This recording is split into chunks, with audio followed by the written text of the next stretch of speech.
کہتے اماں نا زمین پہ بیٹھی اور پہلے اس نے بیٹے کے پیر اٹھا کے چومے، پھر سینے پہ رکھے، پھر وہاں سے اٹھی اور ادھر آئی، سر سجدے میں رکھا اور دونوں ہاتھ اٹھا کے کہنے لگی اے اللہ میں دولت کے لیے ایمان نہیں لائی تھی، اے اللہ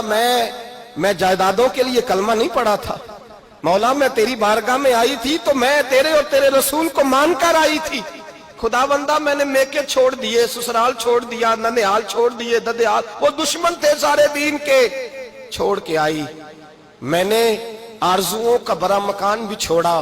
خدا بندہ بیٹے نے جانا تھا، مجھے شکوہ کوئی نہیں، لیکن خدا بندہ اب میرے سارے کہیں گے تو نے کلمہ پڑھا تھا تو تیرا بیٹا ہی چلا گیا،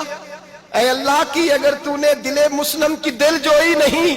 تانا دیں گے بت کے مسلم کا خدا کوئی نہیں، اے اللہ میرا یقین کہتا ہے کہ اگر تو مارنے پہ قادر ہے تو زندگی دینے پہ بھی قادر ہے، خدا بندہ کافروں کو راضی نہ کر، وہ خوش ہو جائیں گے، وہ مجھ پہ تانے کسیں گے، پھپتیاں کسیں گے، اے عرش کے مالک رحمت کا دروازہ کھول، میں تیرے نبی کی بارگاہ ناز میں رہتی ہوں، نظر فرما۔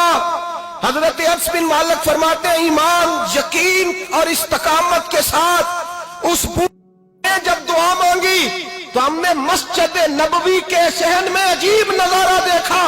ایک ماں نے دعا مانگی تو بیٹا اٹھ کے بیٹھ گیا،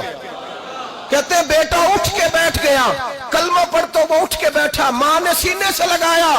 اور ماں اور بیٹا نعرے لگانے لگے، لوگوں سنو قرآن بھی سچا، اسلام بھی سچا، اللہ بھی سچا، یہ مسجد نبی سچوں کا گھر، اور سب سے بڑھ کے اللہ کا رسول سچا،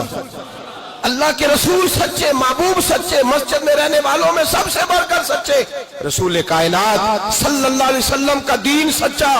فرماتے ہیں رسول پاک کو خبر دی تو محبوب نے مسکرا کے فرمایا میرے رب کی طاقتیں بڑی زیادہ ہیں، ان اللہ علی کل شیء